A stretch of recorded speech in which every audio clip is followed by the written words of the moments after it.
R your internet school চ্যানেলে তোমাদের সকলকে স্বাগত। তো আজকে আমরা ক্লাস 7-এর রায়ান মার্টিন কোশ্চেন ব্যাংক অনুসারে বাংলার মডেল সেট 1 এর কোশ্চেন অ্যান্সারগুলোর সমাধান করব। তো সমাধান করার আগে তোমাদের বলে রাখি যে তোমাদের আগে যে প্রশ্ন কাঠামো ছিল অর্থাৎ 15, 25, 70 সেটা পরিবর্তিত হয়ে 30, 50, 70 এ পরিণত হয়েছে। তো সেই অনুসারে তোমাদের যে দ্বিতীয় পর্যায়ক্রমিক মূল্যায়নটা হবে তার মান হবে 50। তো সেই অনুসারে দেখো এখানে একটা প্রশ্নের কাঠামো ও নম্বর বিভাজন দেওয়া আছে, সেটা তোমরা দেখে নাও। তো একের একে বলেছে পুরন্দরকে মেঘ চোর বলে গালাগাল দিয়েছিল। অপশান ক অ্যালবার্ট, অপশান খ কার্পভ, অপশান গ হ্যারি, অপশান ঘ ল্যাংস্টন। সঠিকটা হবে অপশান খ কার্পভ। তারপর 1-2 এ পথে আমি যে গেছি এটি একটি, অপশান ক দ্বিজেন্দ্র গীতি, অপশান খ শাক্ত গীতি, অপশান গ নজরুল গীতি, অপশান ঘ রবীন্দ্রসঙ্গীত। সঠিকটা হবে অপশান ঘ রবীন্দ্রসঙ্গীত। তারপর 1-3 জগতের দরিদ্র শ্রেণী অধিকার করেছে, অপশান ক মানব হৃদয় ভূমি, অপশান খ ভারতভূমি, অপশান গ বঙ্গভূমি, অপশান ঘ মানব জীবনভূমি। সঠিকটা হচ্ছে অপশান ক মানব হৃদয় ভূমি। তারপর 1-4 সুবর্ণযুগ আসে যার হাত ধরে, অপশান ক সবুজ ঘাস, অপশান খ সবুজ ফসল, অপশান গ সবুজ প্রকৃতি, অপশান ঘ সবুজ ক্ষেত। সঠিকটা হচ্ছে অপশান খ সবুজ ফসল। তারপর 1-5 যে শব্দের অর্থ প্রকৃতি প্রত্যয়ের সম্মিলিত অর্থ থেকেই পাওয়া যায় তাকে বলে, অপশান ক রূঢ় শব্দ, অপশান খ যৌগিক শব্দ, অপশান খ যৌগরূঢ় শব্দ, অপশান ঘ ধন্যাত্মক শব্দ। সঠিকটা হচ্ছে অপশান খ যৌগিক শব্দ। তারপর 1-6 সঠিক বানানটি হল, কতে শশীভূষণের একটা বানান দিয়েছে, অপশান খতে শশীভূষণের একটা বানান দিয়েছে, অপশান গতে শশীভূষণের একটা বানান দিয়েছে, অপশান ঘতে শশীভূষণের একটা বানান দিয়েছে। তাহলে সঠিক বানানটা হবে অপশান কয়ে থাকা শশীভূষণের বানানটা। তারপর 1-এর সাথে বলেছে সঠিক বানানটি হলো, অপশান কতে শুশ্রূষার একটা বানান দিয়েছে, অপশান খতে শুশ্রূষার একটা বানান দিয়েছে, অপশান গতে শুশ্রূষার একটা বানান দিয়েছে, অপশান ঘতে শুশ্রূষার একটা বানান দিয়েছে। তাহলে সঠিকটা হবে অপশান কতে থাকা শুশ্রূষার বানানটা। তারপর 1-8 মাঠে ময়দানে শব্দটি কী ধরনের শব্দের উদাহরণ, অপশান ক ধন্যাত্মক, অপশান খ শব্দদ্বৈত, অপশান গ মৌলিক শব্দ, অপশান ঘ যৌগরূঢ় শব্দ। সঠিকটা হবে হচ্ছে অপশান খ শব্দদ্বৈত। তারপরে 1-9 জলজ শব্দটি কী ধরনের শব্দ, অপশান ক যৌগিক, অপশান খ রূঢ়, অপশান গ যৌগরূঢ়, অপশান ঘ সাধিত শব্দ। সঠিকটা হচ্ছে অপশান গ যৌগরূঢ় শব্দ।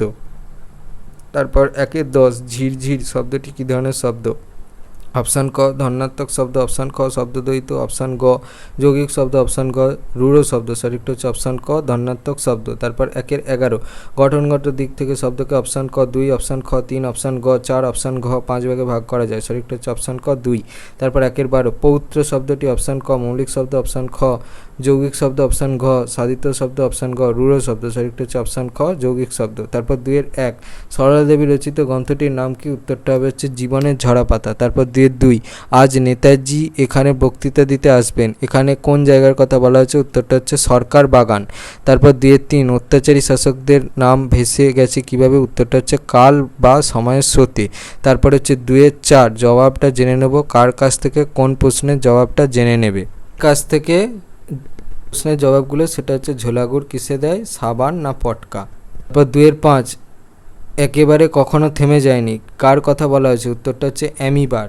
2-6 তিনি দেখলেন তার মাথার কাছে বসে আছে এই সুন্দরী মেয়েটি, এই সুন্দরী মেয়েটির আসল পরিচয় কি, সুন্দরী মেয়েটির আসল পরিচয়, সুন্দরী মেয়েটার নাম হচ্ছে অসীমা আর তার আসল পরিচয় হচ্ছে তিনি ছিলেন বিজ্ঞানী কার্পভের মেয়ে। তারপর 2-7 চিরদিনের কবিতাটির প্রেক্ষাপট কি, উত্তরটা হচ্ছে আকাল ও দুর্ভিক্ষের প্রেক্ষাপটে মানুষদের সম্মিলিত শ্রম ও জীবনী শক্তির বিজয় কাহিনী। 2-8 মূঢ় ওরা, ওদের মূঢ় বলা হয়েছে কেন, মূঢ় কারণ এই কথাটি তারা বুঝতে পারেনি যে এই পার্থিব জীবনে কেবল স্মৃতিচিহ্ন নির্মাণ করে মানুষ অমরতা লাভ করতে পারে না, কালিয়মেই তাদের সব স্মৃতিস্তম্ভই একদিন ধুলোয় মিশে যাবে। তারপর 2-9 হোটেলওয়ালার জন্মদিনে দিনে ও রাতে কি রান্না হয়েছিল, ওটা হবে এবেলায় মানে দিনের বেলায় মাছের স্টু ভাত, আর রাতে হচ্ছে সুরুয়া তৈরি হবে, আর এর সাথে রান্না হবে হচ্ছে ভুনি খিচুড়ি, হরিণের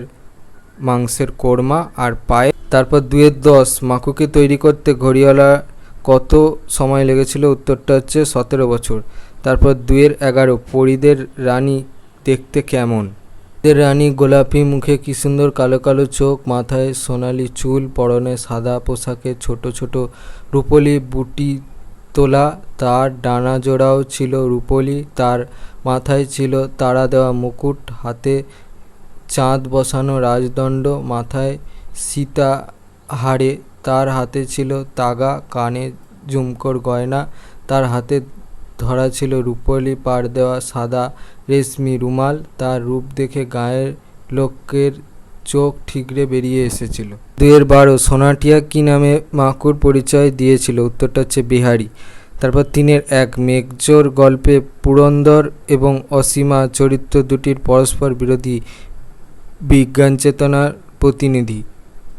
কে কোন ধারণার প্রতিনিধিত্ব করেছে বুঝিয়ে লেখো। মেঘজোর গল্পে আমরা পরস্পর বিপরীতধর্মী দুটি চরিত্রের একজন হলেন বৃষ্টিবিজ্ঞানী রূপে খ্যাত পুরন্দর চৌধুরী। সাইবেরিয়া থেকে মেঘ চুরি করে এনে সাহারা মরুভূমিতে ১ মাসে ১০০ ইঞ্চি বৃষ্টিপাত ঘটানোর অনন্য কৃতিত্ব তার ঝুলিতে। কিন্তু এই না থেমে তিনি চান আলাস্কার প্রায় বরফে ঢাকা লেক স্লেভার জলাশয়কে ৫ মিনিটে বাষ্পে পরিণত করে ৯৫,০০০ কিউবিক মাইল আয়তনের একটা বিরাট জলভরা মেঘ সৃষ্টি করতে। তিনি জানেন এই কাজে যথেষ্ট ঝুঁকি আছে, এমনকি প্রাকৃতিক ভারসাম্য লঙ্ঘিত হওয়ারও যথেষ্ট সম্ভাবনা রয়েছে। তা সত্ত্বেও তার ইচ্ছা পৃথিবীতে কোথায় কখন বৃষ্টি হবে তা যেন তিনি বাইরে থেকে নিয়ন্ত্রণ করতে পারেন। এর বিপরীতে অসীমা হলেন বিজ্ঞানের শুভবুদ্ধির প্রতিনিধি। পুরন্দরের ক্ষমতাকে কুর্নিশ করতে তিনি মোটেও বিমুখ নন, কিন্তু তিনি জানেন যে লেক স্লেভারের জলকে শুকিয়ে ফেললে, বিশাল আয়তনের জলভরা মেঘ তৈরি করলে পৃথিবীর ভারসাম্য অনিবার্যভাবেই লঙ্ঘিত হবে। এর ফলে এক জায়গায় দেখা যাবে অতিবৃষ্টি, আবার কোথাও বা অনাবৃষ্টি। ইতিহাস, ভূগোল এবং কম্পিউটারে দক্ষ অসীমা তাই শেষ পর্যন্ত বন্দুকের ভয় দেখিয়ে এবং নিজের বুদ্ধিমত্তার কৌশলে পুরন্দরকে তার পরীক্ষা থেকে নিবৃত্ত করেন। তিনি মানব কল্যাণে বিশ্বাসী বলেই নিজের সত্য পরিচয়কে গোপন রেখে এমনকি নিজের জীবনের ঝুঁকি নিয়েও পৃথিবীকে বাঁচিয়েছেন। তাই আমার সমর্থন সবসময় থাকবে অসীমার প্রতি। ৩-২ আমার সোনার বাংলা গানটি রচনার প্রেক্ষাপট কী? গানটি পরে আর কোথায় ব্যবহৃত হয়েছিল? গানটি স্বদেশী গান নামেই পরিচিত। রবীন্দ্রনাথ আমাদের এই বাংলাদেশকে যে কতখানি ভালোবাসতেন, এই বাংলার রূপ যে তাকে কতখানি মোহিত করত, তা নানা কবিতায় ও গানে বারবার তিনি লিখে গেছেন। বাংলার গাছপালা, বাংলার আকাশ, বিবৃতিতে বাংলার শোভা এবং বাংলার নদনদী কবিকে বারবার মুগ্ধ করেছে।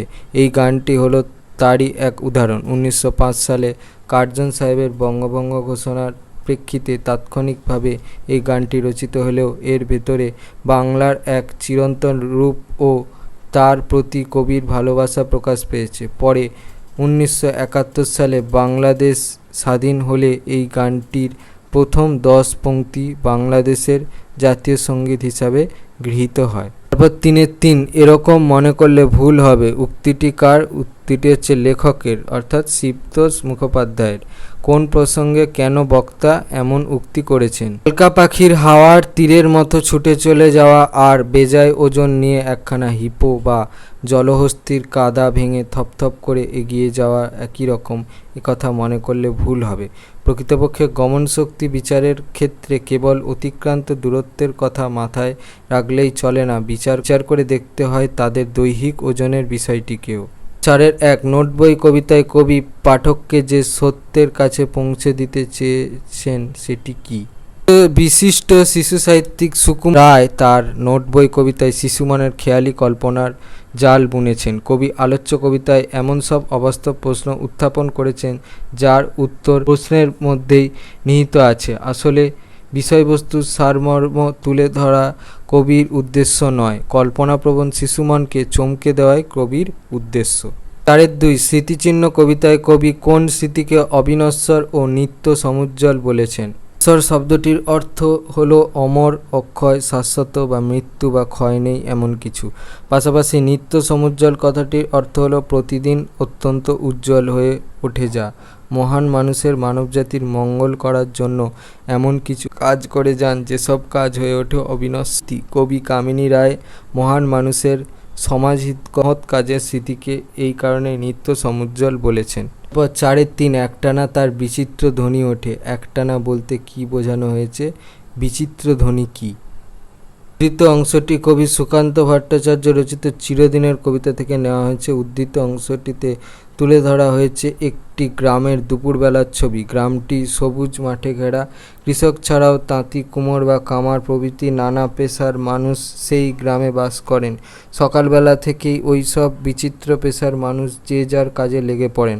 সেই সব বিচিত্র কাজের নানান ধরনের শব্দ সারাটা দুপুর জুড়ে একটানা বিচিত্র সুর সৃষ্টি করে। সেই সুর ভেসে বেড়ায় সবুজ মাঠের ওপর দিয়ে।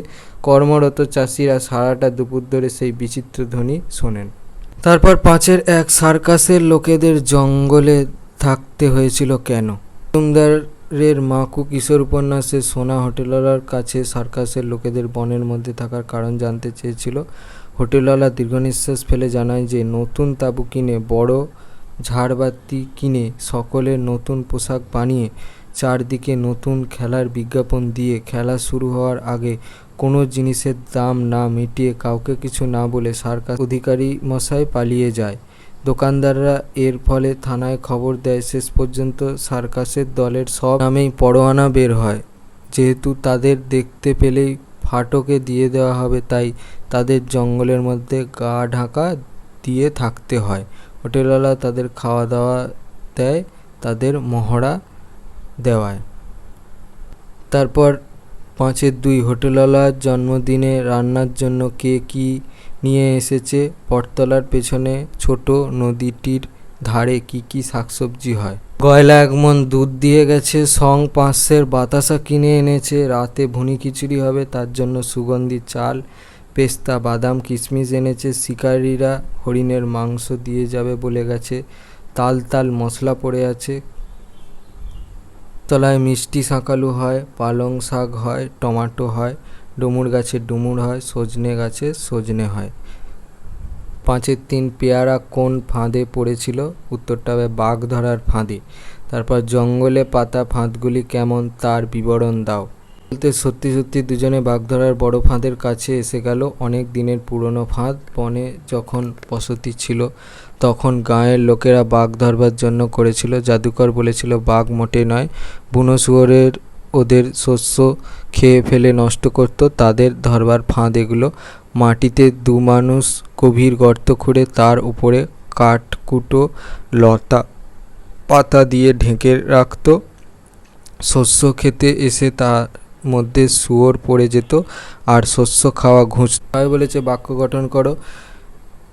6.1 টাপুর টুপুর। টাপুর টুপুর টাপুর টুপুর বৃষ্টি ঝরে আকাশ থেকে। 6.2 বলেছে খিলখিল। খিলখিল ঘুমের ঘোরে শিশুটি খিলখিল করে হেসে উঠল। তাতে বলেছে নিচের যে কোনো একটি বিষয় অবলম্বনে 150 থেকে 200 শব্দের মধ্যে একটি প্রবন্ধ রচনা করো।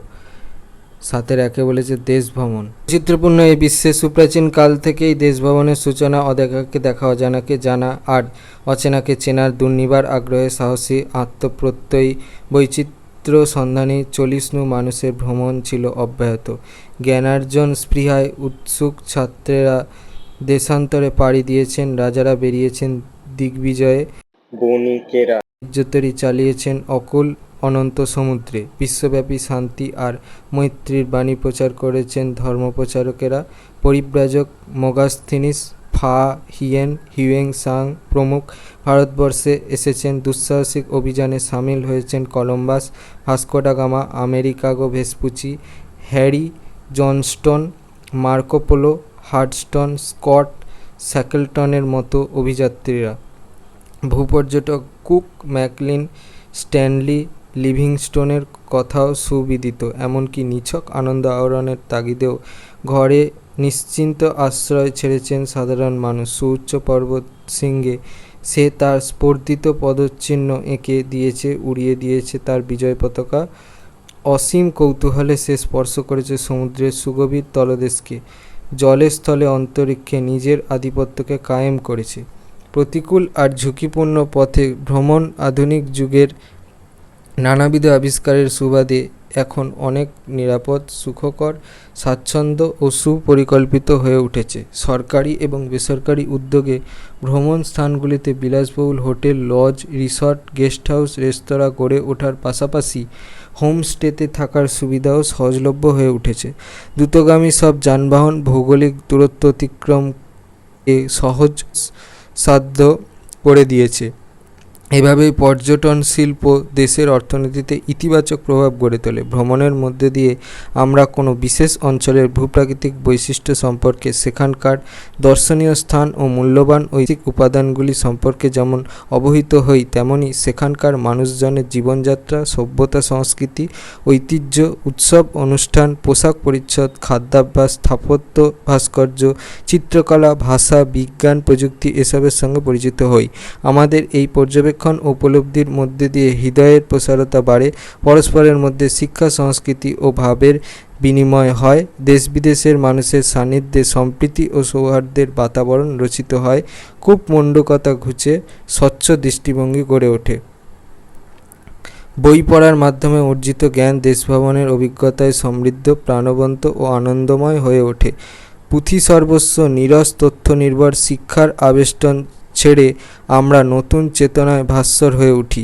ভ্রমণ সাহিত্যের ধারাটিও অত্যন্ত সমৃদ্ধ। দেশ বিদেশের ভ্রমণ বৃত্তান্ত পাঠের মধ্যে দিয়ে আমরা মানস ভ্রমণের অপার আনন্দ লাভ করে থাকি। 7.2 পরিবেশ রক্ষায় ছাত্র সমাজের ভূমিকা।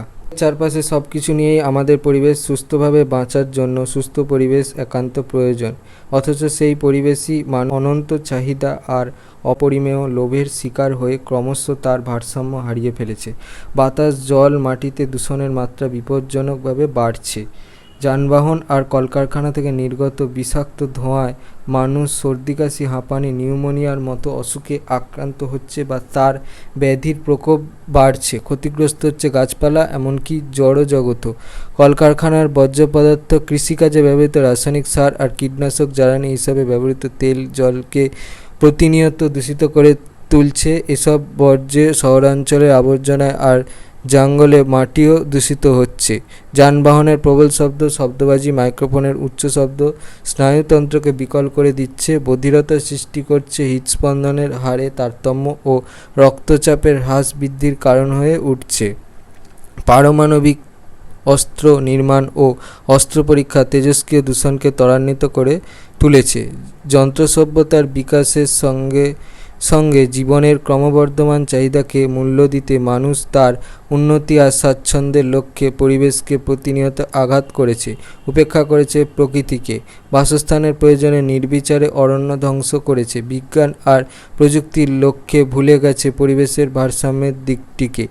এই দূষণের কবল থেকে বাঁচাতে বিশ্বের প্রতিটি মানুষকে দায়িত্ব নিতে হবে। পরিবেশ সম্পর্কে সচেতন হয়ে ওঠার পাশাপাশি তাকে সুস্থ রাখার ক্ষেত্রে অগ্রণী ভূমিকা নিতে পারে অদম্য প্রাণশক্তিতে উদ্দীপ্ত তরুণ ছাত্র সমাজ, কেননা তারাই ভবিষ্যতের সুনাগরিক। পরিবেশ সুরক্ষার পরিকল্পনা ও পরিবেশ উন্নয়নের দায়িত্ব তারা নিলে তাদেরই ভবিষ্যৎ অনেক সুন্দর ও স্বাস্থ্যকর হয়ে উঠবে। যারা সচেতন নয় তাদের করে তোলার লক্ষ্যে ছাত্রছাত্রীরা এগিয়ে আসতে পারে। দলবদ্ধভাবে পরিবেশ বিষয়ক বিভিন্ন পোস্টার, চার্ট, ফেস্টুন তৈরি করে শোভাযাত্রার মাধ্যমে বিদ্যালয়ে অরণ্য সপ্তাহ বা বিশ্ব পরিবেশ দিবসের মতো অনুষ্ঠানের আয়োজন করে এ কাজে তারা সামিল হতে পারে। বৃক্ষরোপণ ও বন সংরক্ষণের ব্যাপারে বায়ু দূষণ, শব্দ দূষণ বা জলদূষণ রোধে ছাত্রছাত্রীরা সংশ্লিষ্ট সরকারি দপ্তরে নিজেদের দাবি জানাতে পারে। প্লাস্টিক ব্যবহারের ক্ষতি সম্পর্কে মানুষকে অবহিত করতে পারে। দূষণমুক্ত পরিবেশ গড়ে তোলার আবেদন জানিয়ে আলোচনা সভা ও নাটিকার আয়োজন করতে পারে। এছাড়াও কুইজ, বক্তৃতা, বিতর্ক, আলোচনা সভা আয়োজনের মধ্য দিয়ে পরিবেশ বিষয়ক প্রকল্প নির্মাণ, প্রাচীরপত্র লিখন, দেয়ালিকা লিখন এবং সংবাদপত্রে প্রতিবেদন রচনার মাধ্যমে পরিবেশ সুরক্ষায় ছাত্রছাত্রীরা সক্রিয়ভাবে অংশগ্রহণ করতে পারে। ভিডিওটা ভালো লেগে থাকে তাহলে ভিডিওটাকে অবশ্যই লাইক করে দিও এবং আমাদের চ্যানেলটাকে অবশ্যই সাবস্ক্রাইব করে দিও। এই ধরনের ভিডিও নোটিফিকেশান জলদি পেতে হলে আমাদের চ্যানেলটাকে সাবস্ক্রাইব করার পাশাপাশি পাশে থাকা বেল আইকনে গিয়ে অবশ্যই ক্লিক করে দাও, যাতে করে ভিডিও আপলোড হওয়ার সাথে সাথেই তোমরা তার নোটিফিকেশান পেয়ে যাও। আর দেখবে ভিডিও ডিসক্রিপশানে আমাদের টেলিগ্রাম এবং হোয়াটসঅ্যাপ গ্রুপের লিঙ্ক দেওয়া আছে, সেখানে তোমরা জলদি জয়েন হয়ে যাও এই সমস্ত কোশ্চেন অ্যান্সার সলভেশনের পিডিএফ এবং অন্যান্য সাজেশনের পিডিএফগুলো কালেকশন করার জন্য। তো আজকের মতো ভিডিওটা এই পর্যন্তই, দেখা হচ্ছে পরবর্তী ভিডিওতে।